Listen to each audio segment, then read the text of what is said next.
how arts can be used to explore the relationship of the self, others in the therapeutic relationship, and the creative mediation process. This 5-minute prologue will share my reflections from my participation within the art therapies workshops, in which I experienced different emotions that were expressive, impulsive, psychological, and physical responses to stimuli.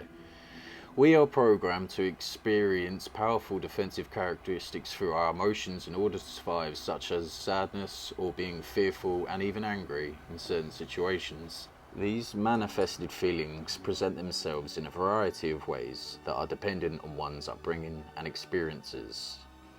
Helen Keller described emotions to be a social sensory system or a social phenomenon, allowing us to form our primary attachments. John Bowlby suggested that attachments occur within the first 6 months of being born.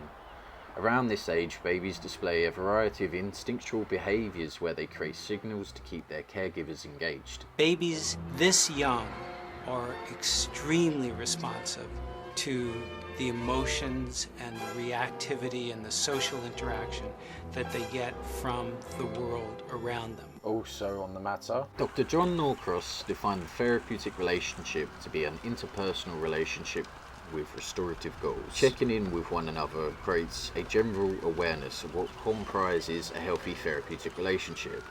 When developing as well as repairing preceding relationships and alliances, and how emotions are presented or why we feel a certain way, it is possible to simulate environments that are favourable to self-expressionism and exploration.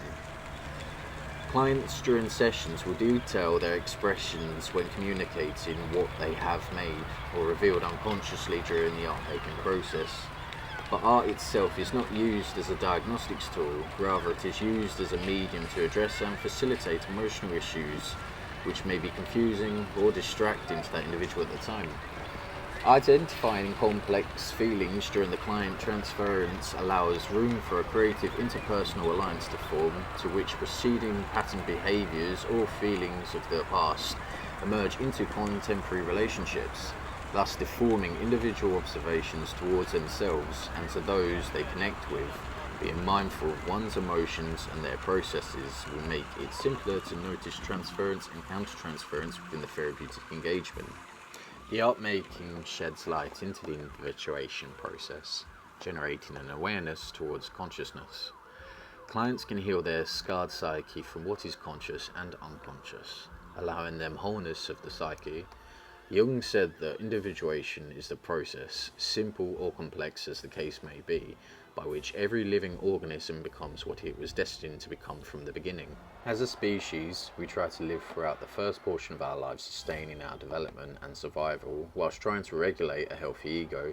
This phase of life originates from external sources such as family or a care provider to assure basic needs such as food, comfort and love. Jung's depiction of our second phase in life presented the turning inward of ourselves towards a deeper understanding of what the unconscious is doing. I read this quote by Jung, which said, "Until you make the unconscious conscious, it will direct your life and you will call it fate." When we look a little deeper under the surface in therapy, we see different sides of a client. Jung's Iceberg Theory is a metaphor for the consciousness and how we realise there's more going on under the surface. This inward phase is the individuation process of transformation, in which the personal and collective unconscious are made aware through consciousness to amalgamate the whole personality. Analysing dreams using active imagination and free association can be the negotiator for integrating the unconscious psyche, as well as Jung having the idea that throughout our lives we would be more aware of symbolic and unconscious thoughts. Seeking individual aspects through imagery, Jungian therapy would see a symbol to be a metaphor or a simile, to help communicate something or to explain and describe something that interconnects through our unconsciousness when we simulate the art-making process. In common parlance, to symbols and metaphors, I noticed a theme of figures of people, and how patterns and similarities in people can be the result of archetypes. In the music therapy workshops, I conveyed the opposite emotion to anxiety, which I associated to tranquility. We had to produce a melody that described us best. Using my guitar to express how I felt, I played the instrument quietly, below its potential to be louder. The effect became almost hypnotic to me as the familiarity with the notes and the feelings that emerged helped me enter a peaceful state of being present in the space, despite the space being online. I took a similar approach when using Sandrays in play therapy. This helped me bring my world into awareness, but also I noticed a distance and lack of togetherness of the different characteristics in my tray. Upon depicting my family or those important to me, it was interesting to reflect on what was not in the tray too. By adding myself to the tray, it meant that I displayed a sense of myself, or maybe a sense of belonging, identity, and personal desires. It also showed me a distinction between my emotions and where my mind goes when I embodied my anxieties during the sensory of play. Within this sense, I felt a meditative, empathetic vitality effect that cancelled out any previous aberrant expressions so long as I meditated. Upon reflection, I began thinking if this was an unconscious flight attempt from my shadow self becoming present through the work. Jung speaks of this when addressing the persona, anima, and animus, which link to the Iceberg Theory and how our superego and ego, as well as our ID, are contained within the unconsciousness and preconscious thoughts. When I was asked to depict the opposite of anxiety in the workshops, my instant thoughts and feelings were chaotic at first, then followed by a peacefulness. My unconscious embodiment of the clay became an effigy, metaphorically depicting the isolation and withdrawal of my presence. During the process, I noticed a link where I didn't want these abnormal reflections of my feelings, hence the destruction and dismantling of the symbolic relevance of the clay, making me feel a sense of reclaiming and purpose. Lastly, I had another similar experience in a dance therapy workshop where I was uncomfortable with expressing myself physically through dance or in pairs.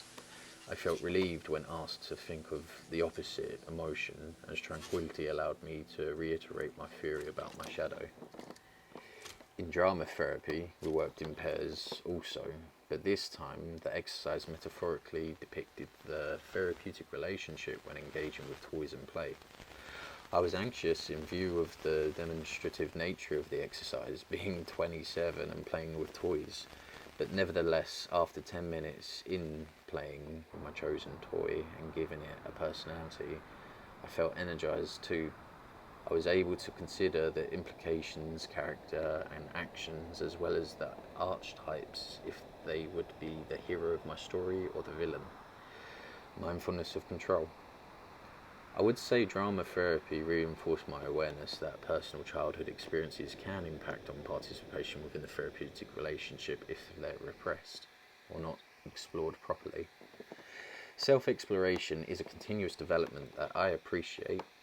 Les Greenberg and Sandra Pavio both stated that our natural process of feeling is depicted by a set of phases: the emergence of awareness, warning, expressive actions, and lastly, achievement. Upon reflecting, I noticed that arts therapies have in common objectives. That's purpose intends the realization of positive aims and outlooks towards the client's emotions or embodiment through creative expressions. The workshops, alongside my emotion that became more apparent in the content of the art making, deepened my understanding of my shadow, reinforcing the notion that through reflection and self-analysis I can become aware and conscious of my own processes, triggers and complexes. It is also interesting to think different mediums can help influence the transference process uniquely. When a client channels their personal experiences of things they want to understand or are of importance within a creative endeavour, or even the figure of a person, then the revealed subjects without conscious thought become the result of the unconscious bringing up content for us to engage with. We cannot always put thoughts into words or describe them verbally, as they can seem inconclusive, artificial, and or too finalizing. Using symbols and imagery can be a more natural way to reflect and process things. I will often react suddenly or bottle up my emotions until I'd let them out. I found using the workshops on top of personal therapy helped uncomfortable silences become more of a therapeutic tool that allows one to engage traumas head on. pulling them from the roots to analyze them better. I have always had a fixation on fire within my artwork, but wouldn't understand what I was trying to do. I was trying to recreate my trauma in order to simulate a similar environment so that I could channel my inner repressed feelings towards the element of fire. It took my home from, which is something my personal therapist and I have reflected on.